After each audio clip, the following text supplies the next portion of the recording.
내가 이걸 왜 하고 있지? 그냥 will은 뭐뭐 할 것이다 라고 외우는 게 훨씬 편한 것 같은데 하고 생각하실 수도 있을 것 같아요. 그런데 이 원리를 이해하고 나면 정말 신기한 일이 벌어집니다.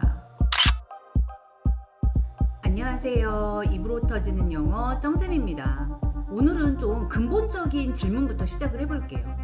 영어에는 시제가 도대체 몇 개나 있을까요? 뭐 여러 가지 의견들이 있기는 하지만 언어학자들 사이에서는 영어에는 시제가 2개 있다라고 말을 합니다.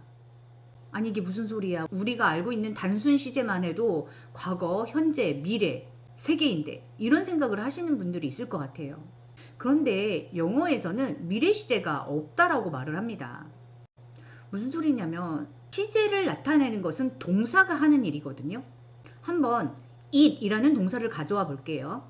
it의 현재 시제는 it 그냥 쓰거나 주어가 3인칭 단수라면 it's 라고 s를 붙여줬죠. 과거로 넘어가면 it이 모양을 살짝 바꿔서 ate가 됐습니다. 하지만 우리가 미래를 쓰려고 할 때는 어떤가요? 우리가 문법책에서 배운 대로 하려고 하면 뭐 be going to eat 이라든지 will eat 이라든지 be supposed to eat 이라든지 뭔가 앞에 주저리 뭘 달아줘야 돼요. eat 이라는 동사만 가지고는 표현할 수가 없습니다. it에 뭔가를 달아서 표현할 수밖에 없죠. 그렇다면 왜 영어에는 시제가 과거와 현재만 있다라고 말하는 게 조금은 이해가 되시나요? 오로지 동사를 갖고 표현할 수 있는 시제는 정말 과거와 현재밖에 없어요. 미래는 it이라는 동사에 뭔가 다른 애를 덕지덕지 달아서 다양한 표현들이 존재할 뿐인 거죠. 즉 동사 자체가 시제를 나타난 게 아니고 뭔가를 덕지덕지 달아서 미래의 느낌을 줬다는 거죠. 이 기본 개념을 이해하는 게 왜 중요한지 같이 한번 알아보도록 하겠습니다.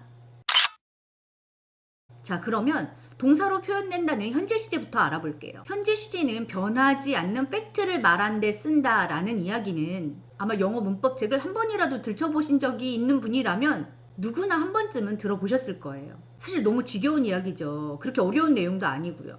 그래서 우리가 그냥 대수롭게 넘기기가 정말 쉬운데 바로 영어의 시제는 여기 바로 현재 시제의 개념을 정확하게 이해하는 데서 시작됩니다. 그러면 나머지 시제들이 정말 줄줄이 쉬워져요. 현재는 변하지 않는 사실 팩트입니다. 그리고 지난 영상에서 나왔듯이 ed나 d를 붙여서 현재 시점에서 시간적으로 멀어진 과거 시제를 표현하게 되죠. 요 위 카드를 클릭하셔서 ed나 d를 다는 것이 어떻게 과거 시제가 되었는지 다시 한번 확인해 주세요. 그렇다면 미래는 어떨까요? 현재는 당연히 팩트이고 과거는 과거에 일어난 일이니까 당연히 확실한 사실이죠. 하지만 미래라는 것은 아직 일어나지 않은 일이잖아요. 알 수가 없어요. 그래서 동사로 표현할 수가 없습니다. 그래서 미래에 어떤 일이 일어나는지의 그 가능성의 정도에 따라서 알맞은 조동사라는 애를 붙여주게 되는데요. will, may, shall, would, might, should 이런 아이들이 전부 그 역할을 해요. 그러면 우선 두 문장을 비교해 볼게요. I eat, I will eat.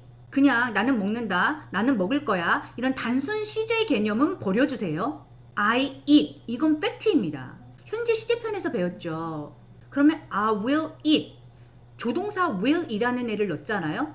이 조동사라는 애를 넣음으로써 그 팩트에서 가능성이 떨어지게 되는 거예요. 아까 I eat, 이거는 100%예요. 난 먹는다. I will eat 하면 100%에서 가능성이 떨어지면서 약 80% 정도의 가능성이 되는데요. 그래서 나는 뭐 먹을 거야. 이렇게 우리말로는 해석이 되는 거죠. 자, 다시 한번 비교해 볼게요. I will eat. 여기에다가 I would eat까지 넣어볼게요. 제발 미래 시제를 그냥 미래에 일어나는 어떤 일, 이런 시점으로만 보지 마시고 가능성에 초점을 맞춰주세요. 아까 I will eat 하면 80% 정도였죠. 근데 갑자기 will에 D가 붙었어요. 거리감까지 생겼습니다. 바로 여기서는 가능성이 50% 정도로 떨어지게 되죠. 요 세 문장 쭉 놔두고요. 한번 느낌 보세요. I eat 100%, I will eat 80%, I would eat 50%.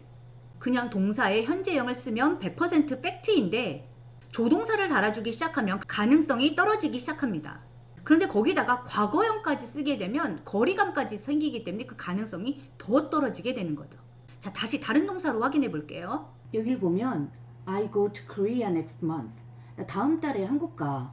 우리가 알고 있던 시제 개념으로만 보면 I go to Korea. 현재 시제 썼는데 next month. 다음 달이라니. 이거 시제가 틀린 거 아니야? 라고 생각할 수 있는데요. 그 느낌을 잡아줄게요. I go to Korea. 100%잖아요? 팩트예요.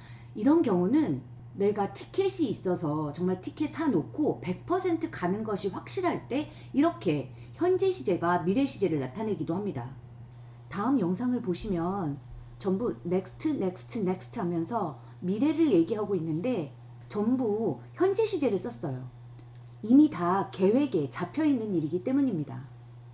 So my agenda for the next month, I'm off to visit our Singapore campus. Up next, we visit Matt and the Bird Stop in downtown Caldwell.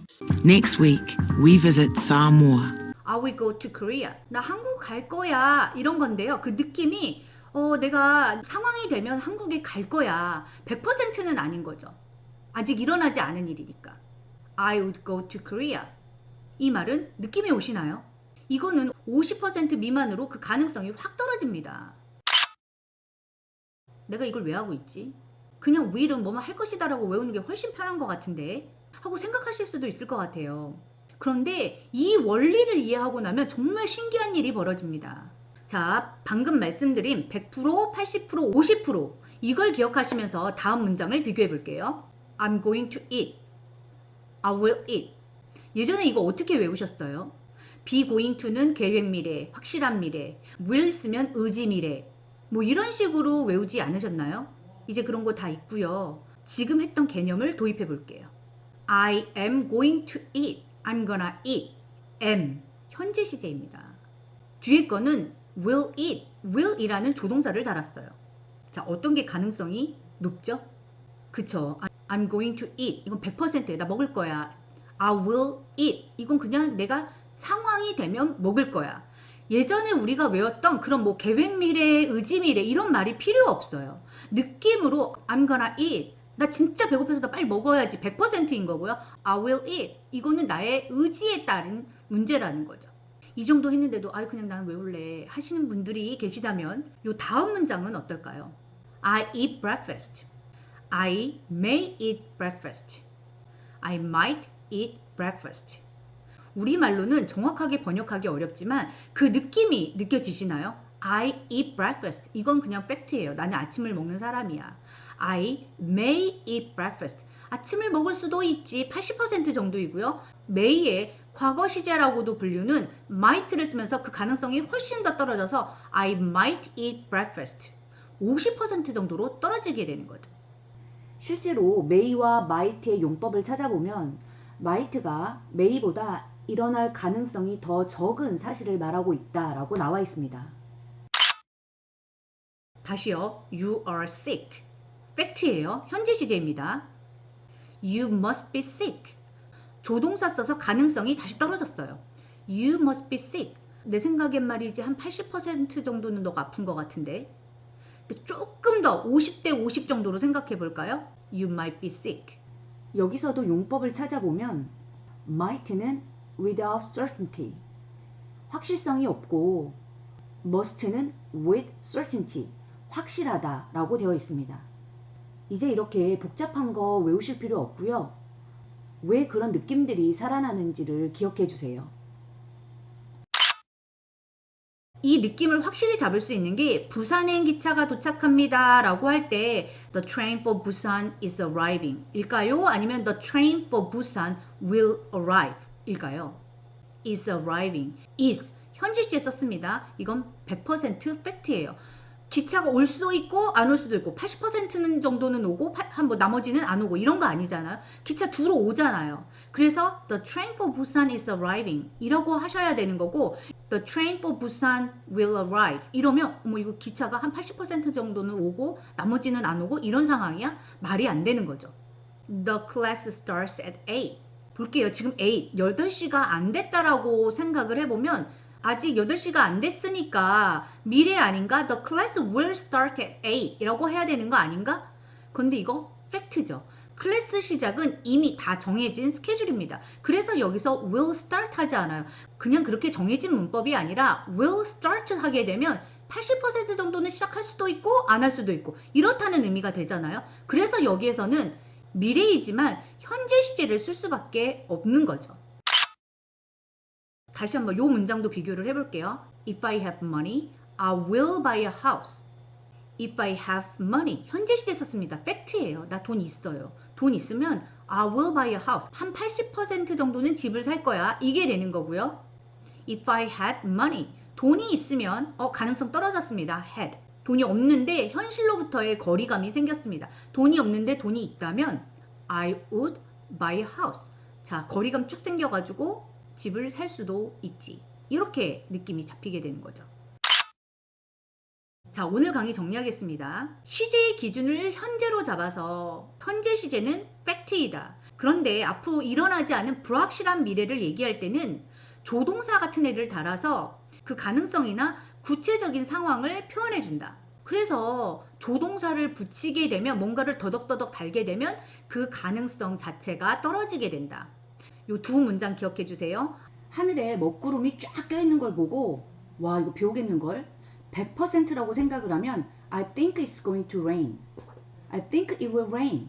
I think it will rain. 이라고 말한다면 그것은 100% 팩트에 가까운 것이 아니라 나의 의견에 가깝게 되는 거죠. 거기다 한 단계 더 낮춰서 It may rain, it might rain. 요 차이도 좀 느껴주세요. 그런데 지난 영상 내용까지 연결을 해서요. 조동사에 ed나 d를 붙여 쓰게 되면 거리감까지 생기기 때문에 그 가능성이 더 떨어지게 된다. 두 문장의 뉘앙스요. If I can, I will do it. 내가 할 수 있으면 그거 할게. 이런 거고요. If I could, I would do it. 난 할 수 없는데 할 수 있다면 내가 할게. 이건 안 하겠다는 뜻이죠. 이 느낌을 살리면 조동사, 시제, 가정법 등 동사와 관련된 모든 문법 사항들이 한눈에 이해되기 시작한다. 끝! 이게 바로 오늘 내용의 핵심이었습니다. 물론 어떤 조동사들이 어떤 느낌인지는 각각 외워줘야 되는 부분이 있겠죠. 하지만 이 큰 그림을 보시고 한다면 그 정도의 차이라든지 이런 것들을 좀 더 쉽게 이해하실 수 있을 거라고 믿습니다. 자, 오늘 영상 여기서 마치고요. 다음 영상에서 다시 만나요.